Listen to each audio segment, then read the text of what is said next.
Gold trusted gold buyers మీరు తాకట్టు పెట్టిన బంగారాన్ని విడిపించి ఈ రోజు ఉన్న మార్కెట్ ధరకు కొనబడను. నమస్కారం, వెల్కమ్ టు ఐ డ్రీమ్. ధర్మ మార్గం విత్ విజిత కార్యక్రమానికి స్వాగతం. ప్రస్తుతం మనతో పాటు ఉన్నారు ప్రముఖ ఆధ్యాత్మికవేత్త, పూర్వపు యాదగిరిగుట్ట అర్చకులు, ఆంధ్ర ఉపన్యాసకులు డాక్టర్ సందుగు కృష్ణమాచార్యుడు గారు. ఇప్పుడు వారితో మాట్లాడి మరిన్ని మంచి మంచి విషయాలు అడిగి తెలుసుకుందాం. నమస్కారం అండి. అందరికీ శుభాకాంక్షలు, ఆశీస్సులు. మనకు శ్రావణ మాసం ప్రారంభం అవబోతోంది. శ్రావణ మాసం అనగానే మనం ఈ నెలంతా కూడా ఆడపడుచులందరూ చాలా చక్కగా పూజలు, వ్రతాలు, నోములు వీటిల్లోనే నిమగ్నమై ఉంటారు.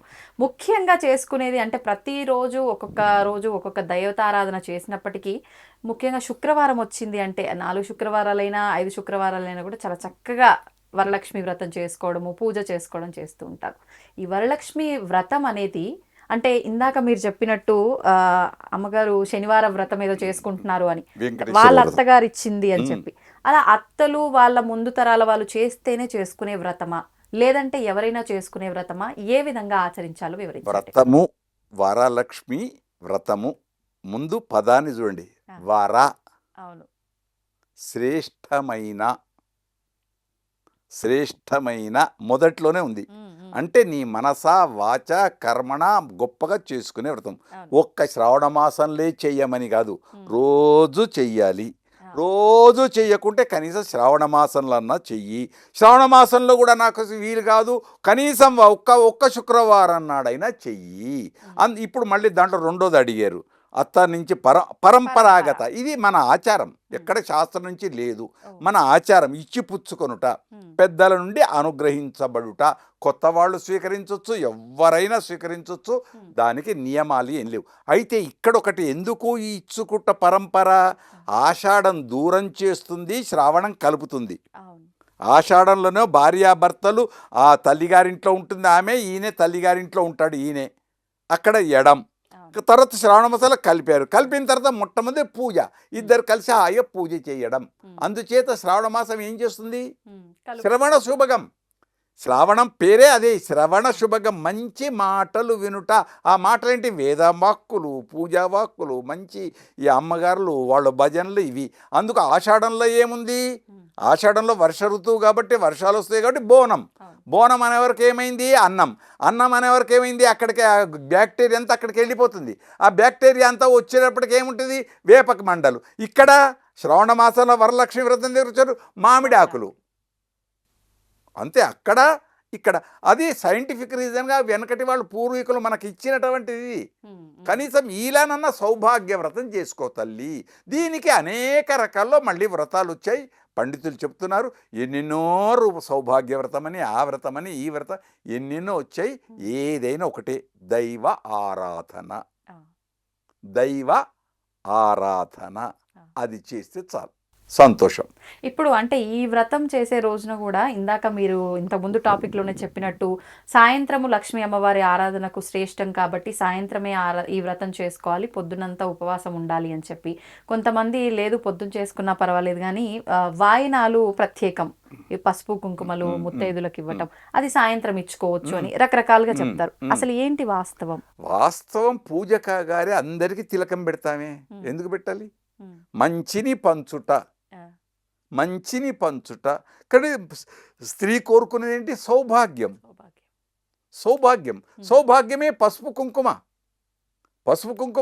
ఎదుటి వాళ్లకు ఉంచేసి ఇస్తేనమ్మా పుచ్చుకుంటేనమ్మా. దానికి ఆ వాయనం కూడా ఇచ్చేటప్పుడు, చాట వాయనం, ఈ వాయనాలు ఇచ్చేటప్పుడు ఏం చేస్తారు? ఇస్తిని పుచ్చుకుంటుంది. ఏమి ఇస్తిని?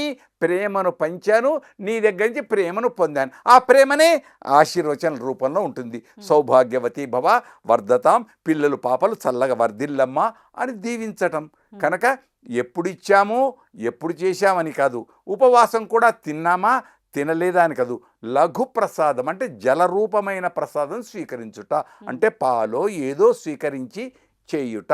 ఎక్కువ చేసే వరకు పెద్దలు కూడా అది చెప్తారు, ఆహారం బాగా తింటే నిద్ర వస్తుంది, మత్తు వస్తుంది. కాబట్టి ఆహార నియమం, ఆహార శుద్ధి, బాండ శుద్ధి. మనకు వెనకటి వాళ్ళు చెప్పారు, బాండ శుద్ధి లేని ఆచారం అది ఎలా అన్నాడు వేమన. కనుక బాండ శుద్ధి, ఆహార శుద్ధి, మనశుద్ధి ఇవన్నీ కావాలి. అందుకోసం వరలక్ష్మి వ్రతం శ్రేష్టమైంది, జరుపుకునేది అది. అంతేనా? ఇంకోటి శ్రీ సూక్తంలో ఉంది, శ్రియ పంచదశస్యంచ శ్రీకామ సతతం జపేత్. శ్రియ పంచదశస్యంచ 5, 10, 15 ఈ అమ్మవారిని 16 రకాల్లో ఆరాధనలు చేస్తే శ్రీ సూక్తంతో పూజలు చేస్తే సంపద వస్తుంది. ఆ సంపద ఆరోగ్య సంపద, ధన సంపద, విద్యా సంపద, జీవన సంపద, అన్ని సంపదలే. కనుక స్త్రీలు చేసేది ఎందుకంటే సౌభాగ్యానికి, మా ఆయన క్షేమంగా ఉండుగాక. ఇంకేం చెప్పాలి? ఇంతకంటే పురుషులు ఈ మాట కంటే గొప్ప ఎంత ఇచ్చినా తక్కువ స్త్రీలకు. ఆమె ఏం కోరుతుంది? మా ఆయన సౌభాగ్యం అంటే అదే అర్థం, మా ఆయన చల్లగా ఉండుగాక. మళ్ళీ పురుషుడు అనుకుంటున్నారా వాళ్ళు ఇలా? ఏమో నేను పురుషుణ్ణే, నేను పురుషుణ్ణే. కాకుంటే యాత్రలు పోయేటప్పుడు మా ఆవిడ రైక కణమో ఏదో తీసుకొని వెళ్ళి ఇలా పట్టుకొని నదిలో స్నానం చేసి మా ఆమె కూడా బాగుండాలి, మా ఆమె కూడా ఇది మీరు అనుకుంటున్నాం. కానీ ఎంతమంది అనుకుంటున్నారు? అనుకోవట్లేదు. ఏమో కనుక లోకంలో ఇద్దరు అన్యోన్యంగా ఈ సౌభాగ్య వ్రతమిట్లో ఆయన కూడా పురుషుడు కూడా తను పరమేశ్వరుని మీద అభిషేకం చేస్తూనో అర్చన చేస్తూనో అందరూ బాగుండాలి అనుకుంటే చాలు. అందుకే భారతదేశం యొక్క ఏమిటిది పెద్ద సూక్తి, సర్వే జనా సుఖినః భవంతు. అంతే, అది పెద్ద విశేషమైన అర్థం. అంతేకాదు శత్రువు మిత్రువు కావాలి అని పూజ చేసే వాళ్ళు ఎంతమంది ఉన్నారు? లేరు. పగయణగించుటెంతయు శుభంబు అది లస్స. తిక్కన సోమయాజి అంటాడు మహాభారతంలో, పగయణగించుటెంతయు శుభంబు. పగ అనేది లేకుండా చేయడం మంచిది, అది లెస్స గొప్ప అన్నాడు. మళ్ళీ ఎంత రోజు పగ పెరుగుతూనే ఉంది తప్ప తగ్గటం లేదు. వాడు ఏం చేశాడు, నేనేం చెయ్యాలనే ధోరణే తప్ప. అంతే, ఆయన అంటే అంత వరిది వాళ్ళకు వదిలేసి నేను ఇది. ఆ పూజలో కూడా నా శత్రువు కూడా బాగుండాలి అని పూజ చేస్తే భగవంతుడు ఇంకా ఆనందిస్తాడు, ఆనందిస్తాడు. అందుకే పిండ ప్రదానం చేసేటప్పుడు తల్లిదండ్రికి ఇక్కడ బద్రీనాథ్ లోపల తెలిసో తెలియకో చేసిన పాపాలకు కూడా ఇదిగో వదులు అని నీళ్ళు వదిలిస్తారు. అది పెద్ద మళ్ళీ సబ్జెక్టు వేరు, అవన్నీ సబ్జెక్టులు వేరు. కనుక అందరూ బాగుండాలి, ముందు నేను బాగుండాలి, నా కుటుంబం బాగుండాలి, నా ప్రాంతం బాగుండాలి. అది దీనికి ఈ యజ్ఞానికి అక్కడనే ప్లాస్టిక్ గ్లాసులు, అక్కడనే ప్లాస్టిక్ ఇవన్నీ వదిలిపెట్టకుండా అన్ని సామాగ్రి తన ఎంతవరకు అంత సామాగ్రి అంతా పరిశుభ్రంగా చేసుకొని వెళితే బాగుంటుంది. అన్ని తనకు అవసరం తీసుకొని తక్కిన అక్కడనే పారవేసి వెళ్ళిపోతే మళ్ళీ ఆ పరిశుభ్రత చేసేవాళ్ళు ఎవరు? అది ఇంకొకరికి. కనుక మంచి డైరెక్టర్స్ ఒక సినిమాలో కోతి తీసుకెళ్ళి అక్కడ అరటి తొక్క పడేస్తే అరటి తొక్కను తీసుకెళ్ళి డస్ట్బిన్లో వేస్తుంది. అలాంటి మంచి డైరెక్టర్స్ ఉన్నారు, సినిమా యాక్టర్. ఎన్ని బడిపంతులు ఇలాంటి ఎన్ని ఉన్నాయి, ఎన్ని సినిమాలు మంచి చూపించాయి మనకు.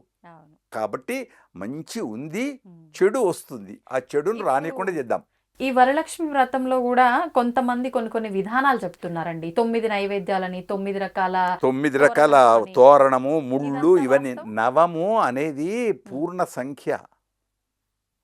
మీరు 9ని ఎన్ని వేసినా మళ్ళీ 9 వస్తూ ఉంటుంది, అది పూర్ణ సంఖ్య. ఆ పూర్ణత్వం కోసం పెద్దలు కల్పించింది, శాస్త్రంలో ఎక్కడా లేదమ్మా, శాస్త్రంలో ఎక్కడా లేదు. రేపు వినాయక చవితి వస్తుంది, వచ్చే నెల లోపల, తర్వాత భాద్రపద మాసం, అక్కడ కూడా వినాయకుడిని పూజ చేస్తాం. పార్వతి అమ్మవారు ఆ నలుగురు పిండి చేసింది, బొమ్మను పెట్టింది. మళ్ళీ పార్వతి కళ్యాణానికి నాటికే ఉన్నాడే. మళ్ళీ విఘ్నేశ్వరుడు ఆరాధనలు, విశ్వక్సేన ఆరాధనలు, ఇవన్నీ ఉన్నాయే. ఇదంతా మనం అంతవరకే, విమర్శకొద్దు, ఎక్కడ వద్దు. విందాం, మంచిది స్వీకరిద్దాం, మంచిగా ఆచరిద్దాం, అంతవరకు. అంచేత 10 మంచి విను, మంచి చెయ్యి. ఇది పెద్ద యజ్ఞం, ఇది పెద్ద యజ్ఞం. కనుక లోకం మంచిని పొందుగాక, వరలక్ష్మి అందరినీ అనుగ్రహించుగాక. శత్రువులను, మిత్రులను అందరి, అక్కడ చారుమతి దగ్గర మిత్రులననే లేదు కథ లోపల, వచ్చిన ప్రతి ఒక్కరికి అందరికి ఇచ్చింది. అప్పుడు అందరు కూడా చారుమతిని పొగిడారు. అదే లోకంలో చారుమతి ఆ పేరు కూడా చూడండి, శ్రేష్టమైన మనస్సు కలిగినది, శ్రేష్టమైన మనసు, మతి బుద్ధి కలిగినది. అంటే నా ఒక్కనే నేను బాగుపడుదునుగాక అని కాదు, ఆ వ్రతంలో అందరూ అవును. కాబట్టి ఆ పేరులో కూడా అదే స్వార్థం ఎక్కడ వరలక్ష్మి కనిపించదు. రెండు కనపడతాయి వరలక్ష్మి వ్రతంలో గమనించ ముఖ్యంగా. ఆ. మొదటి పేరు వరలక్ష్మి వ్రతం. ఆ. వ్రతం అంటే దీక్ష, వర శ్రేష్టమైన. ఉమ్. చివరికి మళ్ళీ ఆ పేరు ఆమె పేరు ఉమ్. చారుమతి. పేరు లేదా, ఇంకో పేర్లు దొరకలే, ఇది ఎందుకు పెట్టావు? ఆ. కనుక ఇవి తెలుసుకొని నిజము తెలుసుకు మెలగాలి మనిషిలాగా, సినిమా పాట. అవును. నిజము తెలుసుకు మెలగాలి మనిషిలాగా. మనిషి అంటే ఏంటో తెలుసుకుంటే చాలు. అంతే.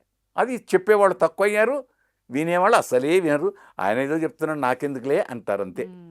దీనికి వెనకటి ఒకటి ఉంది సామెత. ఏంటండి? పురాణాలు వెనకట హరికథలు పురాణాలు చెప్పేటప్పుడు, ఉపన్యాసాలు చెప్పేటప్పుడు వచ్చి కూర్చునేవాళ్ళు. అప్పుడు పల్లెల్లో ఏం చేసేవాళ్ళు, ఈ తుండుగుడ్డ ఉంటుంది కదా, ఈ తుండుగుడ్డను కిందేసి కూర్చునేవాళ్ళు. ఉమ్. ఉమ్.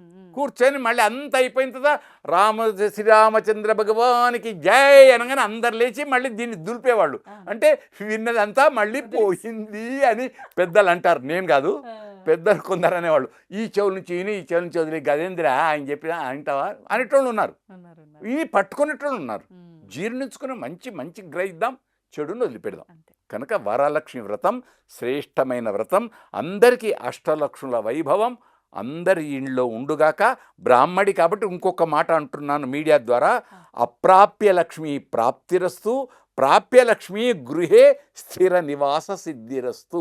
అది ఆనంద రూపంలో ఉండుగాక, ఆరోగ్య రూపంలో ఉండుగాక, విద్యారూపం, ఎన్ని రూపాలు అంతా లక్ష్మి. శుభం. ధన్యవాదాలండి అందరి తరపున, జయోస్తు నా తరపున జయోస్తు కూడా. జయోస్తు.